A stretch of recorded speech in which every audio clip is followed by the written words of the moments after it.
baseball swing is a continuous series of moves that can be broken up into two essential phases. The first phase is your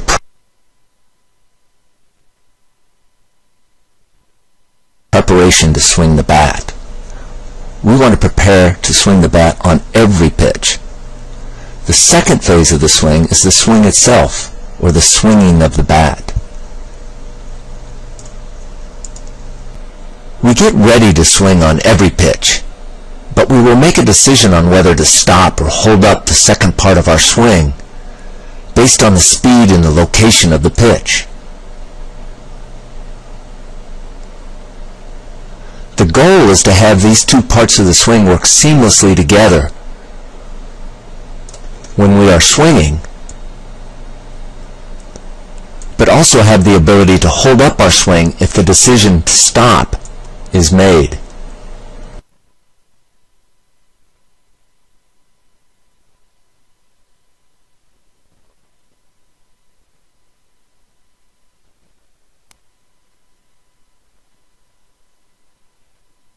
Our preparation to swing consists of our stance,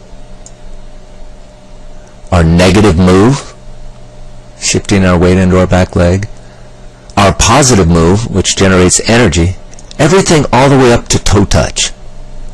This is when we are now ready to swing the bat.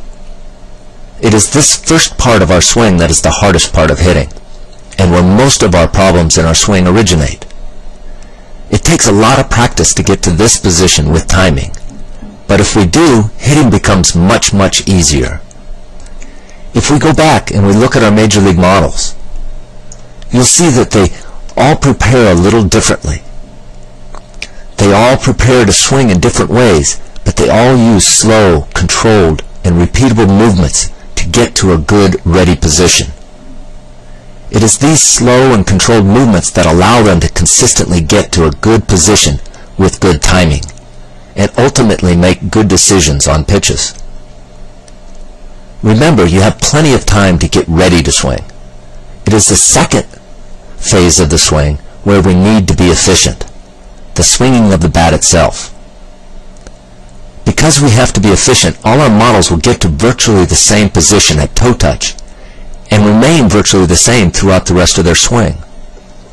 You will see the same principles in all our major leaguers at heel plant, at connection, at bat lag, at contact, at extension, and all the way through the finish. You'll learn more about these principles as you go through the rest of this program.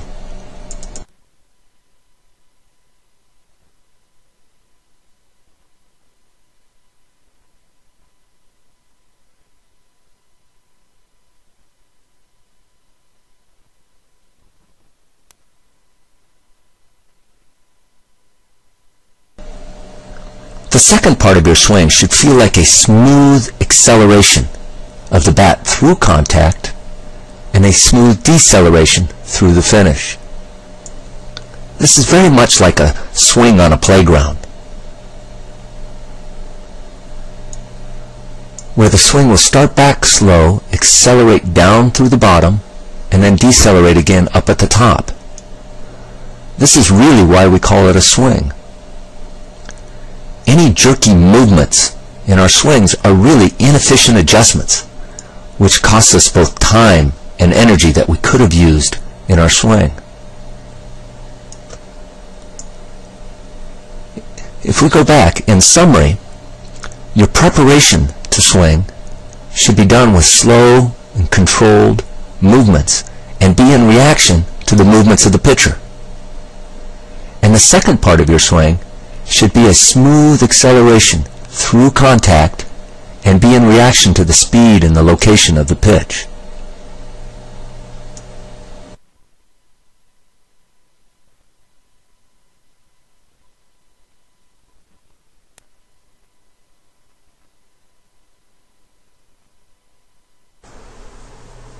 The stance is where we'll see the biggest differences between our major league hitters. All of our major league hitters start from a different position, but they'll all get to virtually the same position prior to swinging the bat. If we go back to the stance position and we look at Albert, you can see that he starts from a very wide stance. And over here, Ichiro starts from a fairly narrow stance. But they will both get to virtually the same position prior to swinging the bat. In the next example, you will see two more contrasting stances. On the right, you'll see Victor Martinez, who has a very open stance, versus Ivan Rodriguez, who has a slightly closed stance. You'll also notice that Victor has very high hands, and Ivan's hands are more shoulder height. But if we move to toe touch, or the ready position, you'll notice that they both get to virtually the same position prior to swinging the bat. In this example, we'll have two players that start from a fairly square stance, or standard stance. You can see that Jason Giambi here on the right starts fairly square, as does Vladimir Guerrero here on the left. Both start from a fairly square stance because they have found that it provides the easiest and most consistent way for them to get to a good hitting position. If we go back to stance, you'll notice one other difference. You'll see that Jason Giambi has the bat kind of angled behind his head, and Vladimir has the bat out in front of him, pointed more towards center field. But as we go forward to toe touch, you'll notice that they'll both get to virtually the same position prior to swinging the bat. As you go through and look at the stances of our major league hitters, you will see many different styles and many different looks.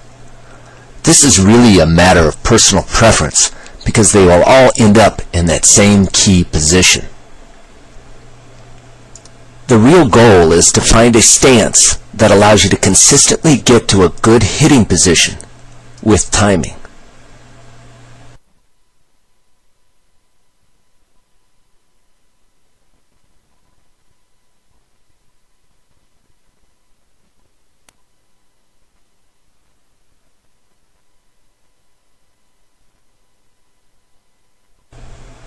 As you go through and look at the major league hitters, concentrate on what they all do, what they all have in common. All of our major leaguers start from a stance where they get a good two-eyed look at the pitcher so that they can track the ball with both their head and their eyes.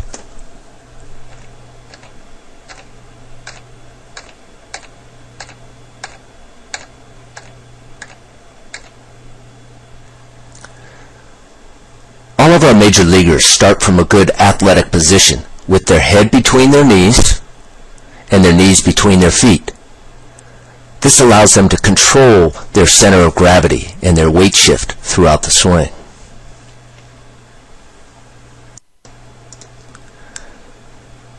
You'll also notice that all of our major leaguers maintain a little bit of movement in their stance. The stance does not mean statue. The movement relieves tension, which will help you produce a fluid swing. The movement promotes rhythm, which will help you in your timing. And a little bit of movement will help you sense your center of gravity and give you better control over your balance. The main thing to remember is your stance will define the movements necessary for you to get ready to swing the bat.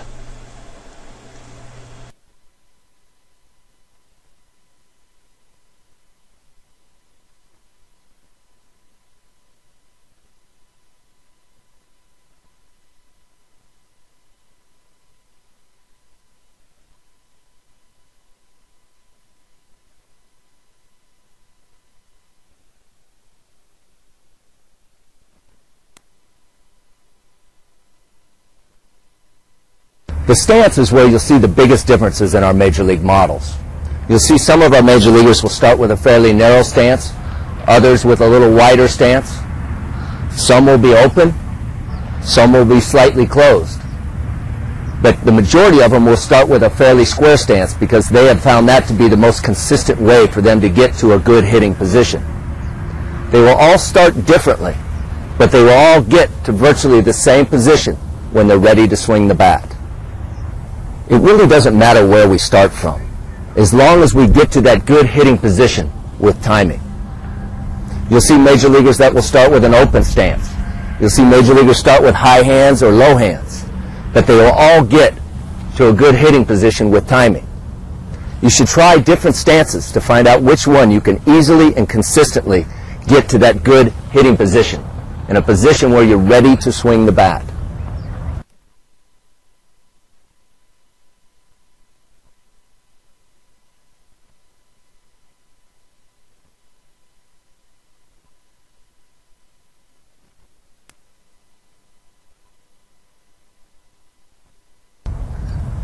The stance does not mean statue. We don't want to get here into a position and get real rigid. We want to maintain a little bit of movement, which will relieve tension and give us some rhythm and timing. It will also give our body a good sense of where the center of gravity is.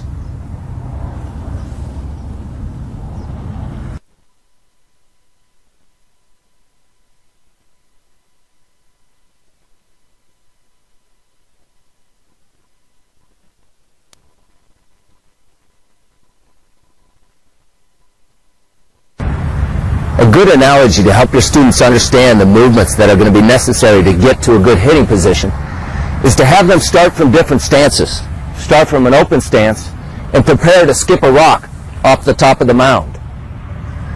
They'll notice that when they start from a narrow stance and they make that move, or if they start from an open stance and they make that move, they'll get to virtually the same position. It's the same thing with hitting. We'll all start from a different position and prepare a little differently, but we'll all get to virtually the same position at toe touch, or the position we call ready position, ready to swing the bat.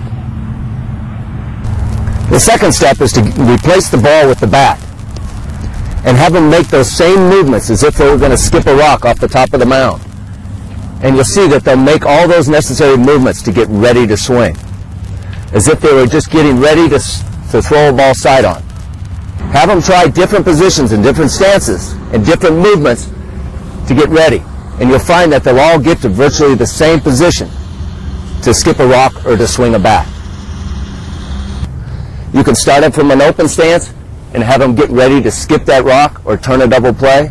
And you'll find that you're substituting a good model of how to skip a rock or how to turn a double play with their old muscle memory of stride and reach, or of squishing the bug.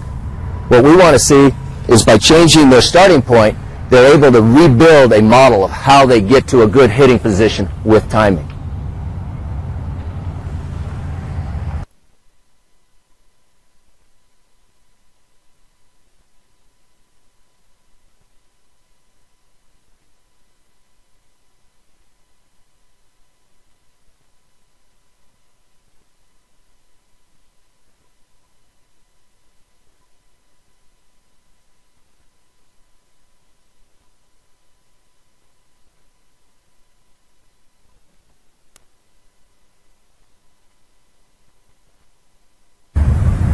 There are three common problems that we have in our stance.